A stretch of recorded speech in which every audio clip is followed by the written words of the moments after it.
एक कम्युनिटी जो सिर्फ 15 मिलियन में है वो 200 से ज्यादा नोबेल प्राइज लेकर रखती है। 20% नोबेल प्राइज इसी कम्युनिटी ने लिए। ये एक अपने आप में अचंभा है। लोग बिजनेस में बहुत पावरफुल हैं और जब कोई दूसरा आगे बढ़ने की कोशिश करे तो ये हाथ आगे बढ़ाते हैं, आपस में कंपटीशन नहीं करते और इनकी नेटवर्किंग इतनी ज्यादा है कि ये वर्ल्ड को अपने तरीके से चलाने की भी कोशिश कर लेते हैं। तो इनकी 4 चीजें जो बहुत इंपॉर्टेंट हैं। पहली एजुकेशन, दूसरा कम्युनिटी फीलिंग, कम्युनिटी सपोर्ट और कम्युनिटी हेल्प, तीसरा प्रोफेशंस और चौथा ये किसी भी मुसीबत से वापस आ जाते हैं। सिर्फ 15 मिलियन मतलब 1.5 करोड़ की आबादी और दुनिया के बड़ी ताकतों में से एक। इनमें क्या ऐसी खासियत है कि ये लोग ताकतवर और अपने आप को मजबूत समझते हैं। कई कंट्रीज ने ऐसे रूल बनाए जिससे ये लोग की फाइनेंशियल पोजीशन खत्म हो जाए, जॉब्स खत्म हो जाए या एलिमिनेट ही कर दिया जाए। नमस्कार, सत श्री अकाल, आदाब। आज के इस टॉपिक में हम एक कम्युनिटी को स्टडी करेंगे जिसकी आबादी सिर्फ 15 मिलियन मतलब 1.5 करोड़ की है और वो दुनिया की ताकतवर कम्युनिटी में से एक है। बीच में ईरान की लड़ाई के अंदर पाकिस्तान ने एक मीटिंग कराई जिससे यूएसए और ईरान में सुलह हो जाए, पर यह मीटिंग फेल हो गई। बहुत लोगों का ये सोचना है कि इस मीटिंग को फेल करने के लिए ज्यूस ने अमेरिकन गवर्नमेंट के ऊपर एक प्रेशर बनाया और इस मीटिंग को फेल करा दिया। तो आज इस बात को समझने की कोशिश करेंगे कि ज्यूस कैसे अमेरिका जैसे ताकतवर कंट्री की गवर्नमेंट के ऊपर एक प्रेशर या दबाव बना सकते हैं। ये कम्युनिटी है क्या, इसको समझना बड़ा ही जरूरी है। सिर्फ 15 मिलियन मतलब 1.5 करोड़ की आबादी और दुनिया के बड़ी ताकतों में से एक। इनमें क्या ऐसी खासियत है कि ये लोग ताकतवर और अपने आप को मजबूत समझते हैं। तो पहले इसका इतिहास समझ लें। 3000 साल पहले जूडिज्म से ज्यूज पैदा हुए। ये एक मिडिल ईस्ट की धर्म है और उसके बाद क्रिश्चियनिटी और इस्लाम पैदा हुआ।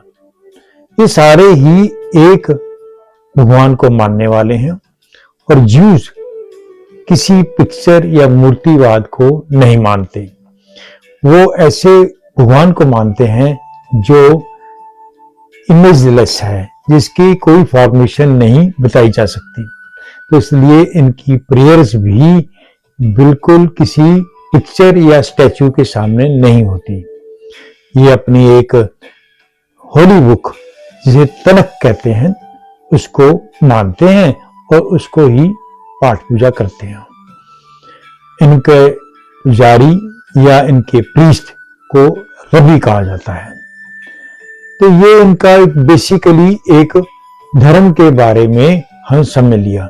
और दूसरा ये क्योंकि इन्वेजन्स होते रहे और ये मिडिल ईस्ट से निकलकर दुनिया में चले गए। 1948 में इजराइल ज्यूज कंट्री यूएन ने मानी और वो एक आजाद रूप से एक कंट्री में के रूप में आ गया। हालांकि पैदा होते ही इस कंट्री को बहुत सारे अटैक्स अरब कंट्रीज से देखने पड़े। पर 1948 से पहले भी इस धर्म ने काफी क्राइसिस को देखा है। बहुत सारी कंट्री में इनको देश निकाला मिला, जैसे कि स्पेन से, यूके से और भी कई कंट्रीज से।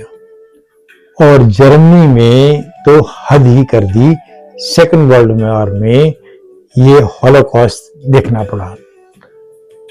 15 मिलियन की आबादी, जिसमें से 7 मिलियन इजराइल में और 6 मिलियन अमेरिका में। ये आपको लगभग पूरी पिक्चर सा तैयार हो गई कि ये धर्म कैसा है, कहां से पैदा हुआ और ये करते क्या हैं। पर इतनी मार खाने के बाद भी, ये इतने एग्जाइल होने के बाद भी, हॉलोकॉस्ट में लोग कहते हैं 6 मिलियन की डेथ हुई। जो कंसंट्रेशन कैंप थे, नाजीज के इनके ऊपर जुल्म थे, इनको फोर्सफुली काम कराते थे और इनको कई तरीके से एलिमिनेट करने की कोशिश की। कई कंट्रीज ने ऐसे रूल बनाए जिससे ये लोग की फाइनेंशियल पोजीशन खत्म हो जाए, जॉब्स खत्म हो जाए, या एलिमिनेट ही कर दिया जाए, या इनको एक फोर्सफुली एक पर्टिकुलर काम करने पे मजबूर कर दिया जाए। ऐसी कम्युनिटी को समझना बड़ा ही जरूरी है कि जो आज के दिन में बहुत पावरफुल है। तो इनकी पावर क्या है, ये समझने में बहुत ही मजा आएगा, क्योंकि किसी कम्युनिटी को इस चीज से सीख लेना बड़ा ही अच्छा रहेगा। तो इनकी 4 चीजें जो बहुत इंपॉर्टेंट हैं। पहली, एजुकेशन। दूसरा, कम्युनिटी फीलिंग, कम्युनिटी सपोर्ट और कम्युनिटी हेल्प। तीसरा, प्रोफेशंस। और चौथा, ये किसी भी मुसीबत से वापस आ जाते हैं। एजुकेशन इतनी ज्यादा इंपॉर्टेंट थी इनके बीच में कि ये कम्युनिटी जो सिर्फ 15 मिलियन में है, वो 200 से ज्यादा नोबेल प्राइज लेकर रखती है। और नोबेल प्राइज भी मेडिसिन में 60 और फिजिक्स में 55 और केमिस्ट्री में 45 और इकोनॉमिक्स में 35। 20% नोबेल प्राइज इसी कम्युनिटी में लिए, ये एक अपने आप में अचंभा है। या इनके अंदर कितनी एजुकेशन है, इससे समझ आता है। ये एजुकेशन में क्यों आगे हुए, उसके भी कई कारण हैं। एक तो कम्युनिटी ने एजुकेशन को प्रेफरेंस दी, इसलिए स्कूल्स और यूनिवर्सिटी बनाए। दूसरा, इस कम्युनिटी ने क्वेश्चनिंग का या डिस्कशन का एक सिलसिला तैयार किया। जो रबी, जो इनके प्रीचर्स हैं, वो सिर्फ धार्मिक रस्में नहीं करते, इसके अलावा भी वो डिस्कशंस, कम्युनिटी के अंदर एक मिलाप, जोड़, और कभी डिस्प्यूट हो तो उसे रिजॉल्व भी करते हैं, पर कभी वो रूल की तरह काम नहीं करते। तो इनके अंदर एक लॉजिक है, डिस्कशंस हैं, रीजनिंग है, और कभी भी डिस्कशन के अंदर रेफरेंसेस को लेके चलते हैं, इसलिए इनके यहाँ पे ईगो नहीं होती। और दूसरा, कम्युनिटी हेल्पिंग। ये आपस में इतने ज्यादा जुड़े हुए हैं कि ये अलग अलग कंट्री में रहकर भी अपनी अलग अलग इंडिपेंडेंट ऑर्गेनाइजेशन बनाते हैं, पर ग्लोबली ये इंटरकनेक्टेड हैं। कभी भी किसी चीज को, कभी किसी तरीके से हेल्प चाहिए तो ये लोग आपस में हेल्प करते हैं, चाहे वो एजुकेशन में हो, चाहे फाइनेंस में हो, चाहे बिजनेस में हो। सबसे बड़ी बात इनकी ये आती है कि ये लोग बिजनेस में बहुत पावरफुल हैं, और जब कोई दूसरा आगे बढ़ने की कोशिश करे तो ये हाथ आगे बढ़ाते हैं, आपस में कंपटीशन नहीं करते, और इनकी नेटवर्किंग इतनी ज्यादा है कि ये वर्ल्ड को अपने तरीके से चलाने की भी कोशिश कर लेते हैं। चौथा कि ये लोग कभी भी क्राइसिस से कम बैक करते हैं। जिस कम्युनिटी के 6 मिलियन उस टाइम के 2/3 ज्यूज को मारा गया हो, वो कम्युनिटी हॉलोकॉस्ट के बाद भी वापस आई, क्योंकि इनके पास एजुकेशन थी, इंटेलिजेंट अच्छे थे, एथिकल थे। तो इस ज्यूज को चोजन पर्सन भी माना गया। जो जर्मनी ने इनको बाहर निकाल दिया, जो इंग्लैंड ने इनको बाहर निकाल दिया, या स्पेन ने भी इनको एग्जाइल किया, वो कम्युनिटी अपने वैल्यू को मेंटेन करती रही।